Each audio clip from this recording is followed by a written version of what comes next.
setelah menikah, terus kemudian nggak lama itu tuh kayak dikasih rezeki langsung hamil gitu Oke. kan ya. Nah pas begitu sebulan udahlah kebuka semuanya gitu, mulai dari kayak tidak bertanggung jawab soal nafkah gitu. Nah pas begitu 3 tahun diobrolin, berubahlah tuh. Oh, ada tuh. Ada tuh kalau misalnya dia dapat penghasilan langsung dikasihin. Oke. Terus gue masih ada utang ini, oh ya tutupin gitu. Tapi hanya 3 bulan. Itu susu sama popok kan kebutuhan yang nggak bisa ditunda. Yes. Bener. Sebetulnya kan 1 minggu sekali memang harus beli gitu. Dan ternyata nggak peduli juga sama gitu. Kirain cuma kayak cuma sampai lahiran doang deh berubah, mikirnya kayak berubah, tapi ternyata enggak.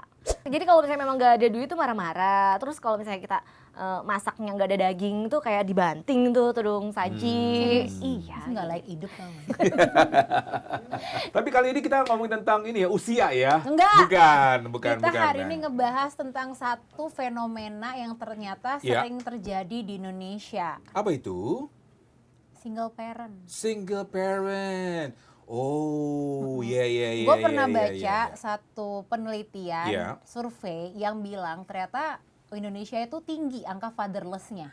Fatherless. Fatherless. Bukan Jadi, motherless. Bukan, kayak mungkin yang dibikin survei yang fatherless-nya ya. Jadi kayak anak-anak itu growing up nggak ada sosok bapaknya. Oh, oke. Dan itu menurut gue sangat kasihan karena puji Tuhannya tenggatnya gue hidup dari keluarga cemara. Iya. Gue nggak tahu nih POV mungkin orang-orang yang harus berjuang menjadi single parent itu berat banget. Single aja udah berat. Gimana single parent? Cuman kali ini kita akan sharing ke teman-teman VOV, ada seseorang yang punya jiwa warrior as a single mother ya. Yes. Who is she? Jai Lopez. Jai Lopez. Tepuk tangan dong. Welcome to POV. Aku manggilnya Dia Lopez atau Mbak Dia atau Tante atau apa nih? Dai aja. So, you're a single parent. Ya. Boleh kita tahu deh. Betul. Jadi udah hampir 5 tahun ya. 5 tahun. Udah hampir 5 tahun dan bener tadi kata Maria sih memang surveinya BKKBN ya, 80% anak-anak Indonesia ini memang fatherless atau yatim pasif. Bisa dibilang begitu. Yatim pasif. Yatim itu apa tuh? pasif. Gue boleh tahu, belum tahu. Kalau Stefan harus tahu. Yatim pasif itu apa ya? Yatim pasif itu yang memang kekurangan kasih sayang dari ayah, tidak dinafkahi juga. Iya, nafkah lahir batin itu kurang banget. Casesnya kebanyakan apa sih kalau saya boleh ketahui? Karena kan memang kan tadi kan sempat bilang kan, survei juga tahun ini menyatakan bahwa banyak kasus yang cerai. Ada faktor ekonomi, Banyak ya ada faktor mungkin kekerasan rumah tangga, ada faktor mungkin perselingkuhan. Kalau boleh sharing, ini momen curhat ya, karena memang mungkin si pasif ini mungkin bisa mendengarkan kita juga sekarang gitu ya. Dia nggak benar nggak sih? Terselip pesan dari Dai ya kan?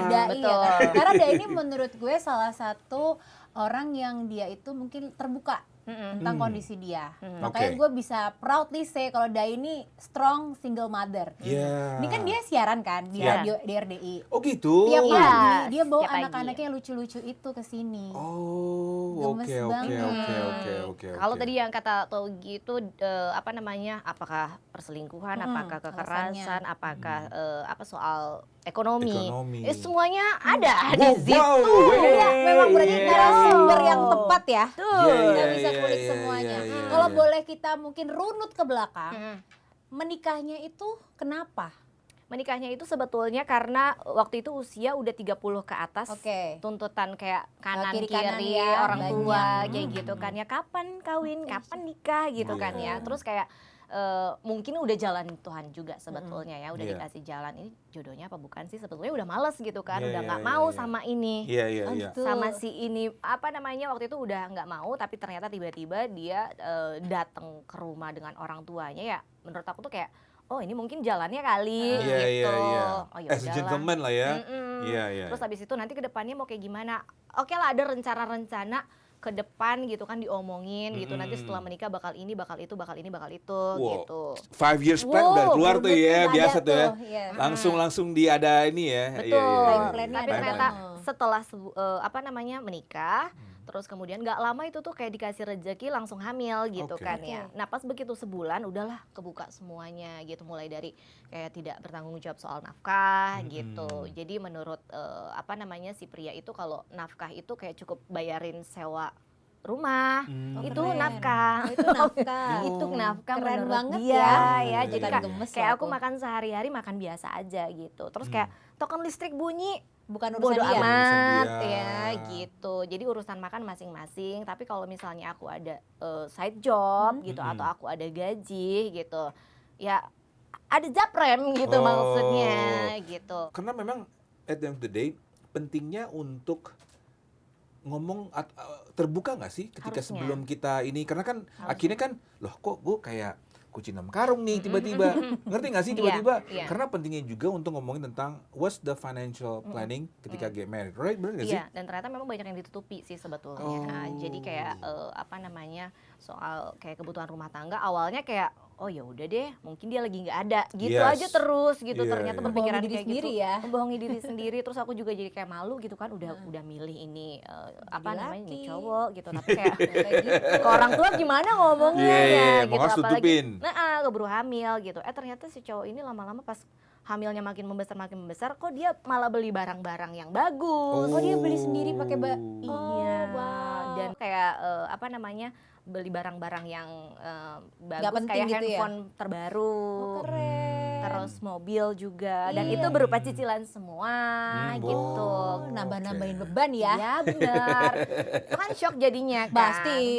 Shock kok ini penghasilannya dari mana kok tiba-tiba beli ini Banyak beli serba itu, baru-baru. barang-barangnya serba baru gitu, tapi kenapa buat bininya nggak ada gitu. oke. Ini nanti gimana ngomongin lagi kan, ini gimana nanti soal lahiran. Iya. Tenang aja ngomongnya gitu, tenang aja, ada kok dari teman-teman katanya begitu. Dan ternyata memang kayak waktu lagi hamil pun kayak ngecek ke klinik sendiri Sumpah? gitu. Nggak ditemenin? Iya, aku sendiri, Wow. semua sendiri pokoknya. Sampai kayak pas begitu lahiran biaya tidak ada, dia juga menunggu dari teman-temannya karena dia juga memang ada tapi ternyata tidak ada, ngarep dari teman gitu. Akhirnya ya dia jual handphone yang belum lunas itu. Tumpong girl. Lunas pun be. dijual ya. Ya. Oke. Belum lunas pun dijual gitu. Nah itu akhirnya kan kayak sampai kayak mau melahirkan itu kayak susah juga, jadi kan stres Iya. kan. Stres. Nasikis. Kena pokoknya gitu kan, mau melahirkan itu anak yang pertama. Terus 3 tahun berjalan, ini beneran cerita. Cerita. Yeah. Kita kulik Gak apa-apa. kamu dari lop-lop. Iya, iya, iya. This is your moment. Ya jadi kayak Ini biografi sebenarnya nih. biografi. Terus pas habis setelah pernikahan apa namanya anak makin besar butuh susu, Yes. butuh apa namanya kayak Popok. Kebutuhannya popok. lah ya. Itu susu sama popok kan kebutuhan yang nggak bisa ditunda. Yes. Bener. Sebetulnya kan 1 minggu sekali memang harus beli gitu, dan ternyata nggak peduli juga sama gitu. Kirain cuma kayak oh cuma sampai lahiran doang deh berubah, mikirnya kayak berubah, tapi ternyata enggak, ternyata memang terus kayak cicilan-cicilan yang tertunggak itu juga aku yang talangin Iya, gitu. iya, iya, Iya. Tapi di Gitu, momen kayak itu gitu. ada nggak sih, pasti kan kita juga akan lihat ya, learning by doing atau nggak process of life. Pasti kita juga bilang, oh this is red flag nggak sih? Atau nggak kita harus hati-hati nih, kenapa kejadian dari proses anak pertama Iya. kayak begini, kedua supaya nggak terulang lagi. Ada nggak sih red flag kayak gitu?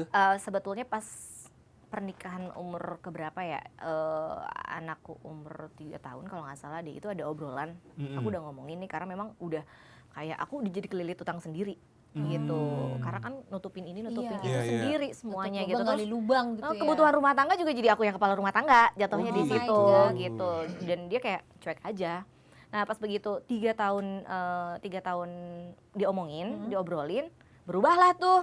Oh, ada tuh. Ada tuh kalau misalnya dia dapat penghasilan langsung dikasihin. Oke. Terus gue masih ada utang ini, oh ya tutupin gitu. Tapi hanya 3 bulan. Oh wow. 3 bulan apa 2 bulan gitu, sekali apa 2 kali transfer gitu lah ya. Udah selesai, abis itu balik lagi ke seperti semula, kayak gitu. Jadi aku tuh kayak menikah itu malah jadi kayak ngumpulin utang aja gitu. Iya, iya, Udah iya. kelilit Bebannya utang dia lah sendiri. ya. Harusnya bebannya dia gitu Iya, kan. iya, Jadi iya. aku yang nanggung sendiri gitu. Aku pun ngobrol sama dia, aku udah tanya emang bekas apa? Kata dia gitu, Keren malah nanya banget. kayak gitu ya. Jadi dipikir selama ini makan batu. Tumpong be, Yuk. batu, kerikil kan. Tiap hari juga ada kebutuhan kan, dia nggak Iya. mikir gitu ya. Enggak mikir. Jadi menurut dia tuh kayak kaget aja sih sebetulnya pas waktu gugatan cerai itu ada gitu, atau pas ribut-ribut sebelum gugatan cerai, bukannya udah nafkahin ya, itu kan kayak bayar bayar kontrakan kan itu nafkah. Langsung shock dong gitu, oh ternyata pemikiran dia sedang kali itu gitu. Kaget aja gitu.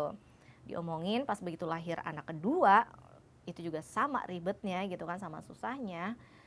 Kurang juga aku yang nambalin gitu buat biaya lahiran. Pandemi lah. Di situ kan pas banget 2020 itu. Abis sekarang lahiran terus diumumin sama pemerintah besoknya lockdown. Terus kerjaan dia semuanya nggak ada kan. Dan buat kedepannya, buat kehidupan sehari-hari udah bingung tuh dari mana. Terus berapa tahun akhirnya ada turning point kayak 3 tahun. 3 tahun. 3 tahun. Abis itu kan keburu setelah berubah yang 3 bulan itu aku keburu hamil lagi yang kedua. Nah, hamil yang kedua balik lagi ke setelan pabrik gitu. Nah, di 2020 aku kayak udah deh, nyerah gitu ya, nyerah. Tapi caranya gimana ya? Ini pandemi ternyata aku pas cari tahu nggak boleh karena faktor ekonomi. Pada gitu. saat pandemi pandemi nggak boleh kalau gugatan cerai. Iya. Jadi pas gugatan cerai itu tidak boleh karena faktor ekonomi. Pas begitu cari, aduh gimana ya caranya apa ya? Emang sebetulnya banyak gitu. Cuma kan aku kayak nggak pernah ngobrol sama siapapun gitu kan soal nggak berkonsultasi soal perceraian. Iya betul. Akhirnya aku ada teman lama, coba deh ngobrol aja sama pengacara gitu, katanya gitu, aku bantuin deh. Kalau nggak aku kalau soal biaya nggak usah mikirin daripada kamunya beban, kata dia gitu. Akhirnya dikenalin lah sama pengacara.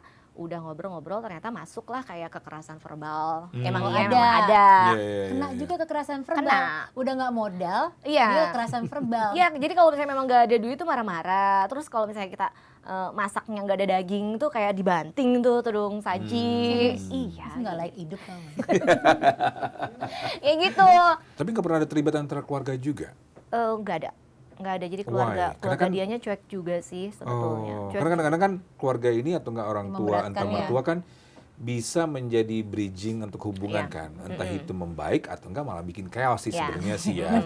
Cuman in this case berbeda Karena kayak si cowok ini tuh menolak amat sangat orang tuanya ikut campur gitu. Jadi kayak karena takut mungkin kebongkar kali aibnya ya. Padahal aku juga suka bilang kan sama orang tuanya, kita bongkar aja yuk di sini. Iya. Mau nggak? Bongkar aja aib sama identitasnya. Ya, namanya siapa?